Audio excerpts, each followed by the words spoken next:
Bonjour à tous, une petite vidéo pour faire un retour sur le CSE du 21 avril dernier. Un CSE qui ne restera pas dans les annales. Un petit CSE qui a duré 1 h 30. Bon, nous étions quand même en période de vacances, cela semble s'expliquer. Quelques informations quand même importantes avec des sujets concernant la première chose, c'est la reprise de l'activité recouvrement lutte contre la fraude par la direction comptable. Une information importante concernant le personnel, c'est l'harmonisation des coefficients au niveau 4. Voilà. Concernant les résultats du CPG et de la prime d'intéressement, vous savez que vous avez jusqu'au 8 mai inclus pour faire votre choix concernant le versement de la prime d'intéressement chez Amundi. Nous y reviendrons tout à l'heure. Ce qu'il faut savoir au niveau des CPG, c'est que c'est les classements qui ne sont pas très brillants cette année. J'en veux pour preuve le document qui nous a été présenté. Au niveau régional, nous étions 2e en 2021 et nous passons 4e sur 9 caisses. Et au niveau national, nous étions 11e sur 102 caisses en 2021 et nous passons 50e en 2022. Bon, c'est pas terrible. Ça doit expliquer pourquoi notre prime d'intéressement a baissé. Alors concernant notre prime d'intéressement, bien sûr, il y a quand même beaucoup de choses à dire. Et je voudrais vous renvoyer quand même sur le tract que nous avons mis sur intranet, qui s'appelle « Pas de prime d'intéressement, mais des salaires décents ». Et effectivement, ce tract reprend 4 raisons pour transformer la prime d'intéressement en un demi-mois de salaire supplémentaire. Donc d'abord, c'est son caractère injuste. Il faut savoir que malheureusement, peut-être par un moment d'égarement, certaines organisations syndicales ont signé un accord qui en fait que quand vous êtes absent pour garde d'enfants, pour solidarité familiale, pour arrêt maladie, pour invalidité, pour congé parental, pour des formations financées par un projet de transition professionnelle et voire pour grève, vous êtes pénalisé au sein de votre prime d'intéressement.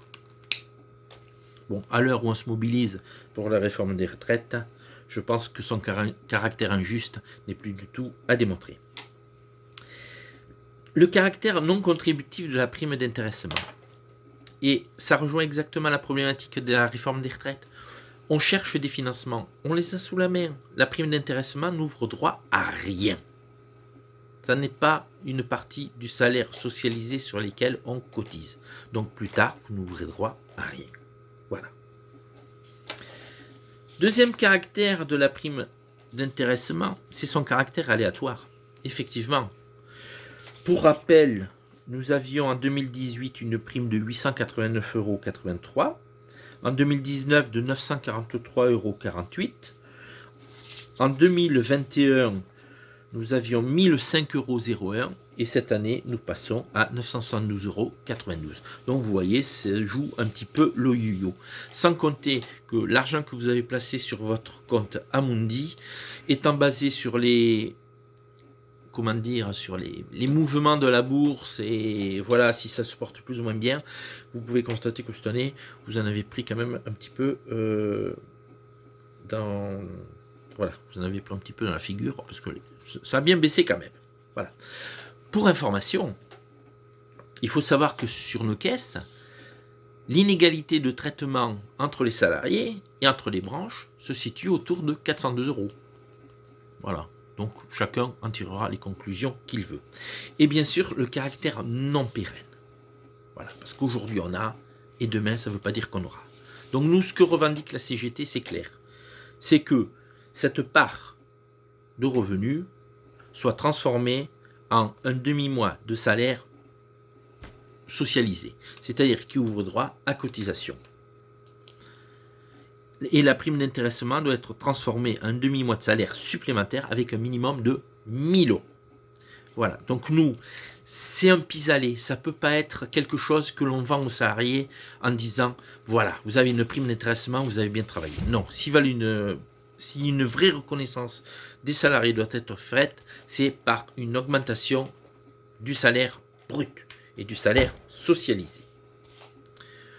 Dernière petite information, un point sur les ressources humaines. Donc la direction nous a informé d'un droit à embauche sur le premier trimestre 2023 de 8 candidats, 8 postes externes.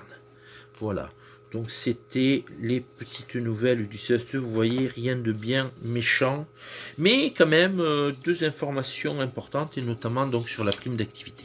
J'espère ne pas avoir été trop rébarbatif. Écoutez, le prochain CSE doit se tenir le 25 mai.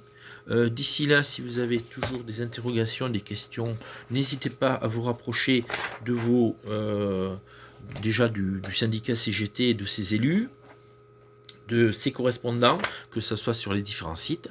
On est toujours à votre disposition, on est toujours joignable. Et en attendant, je vous souhaite une bonne fin d'après-midi, un bon week-end et à très bientôt.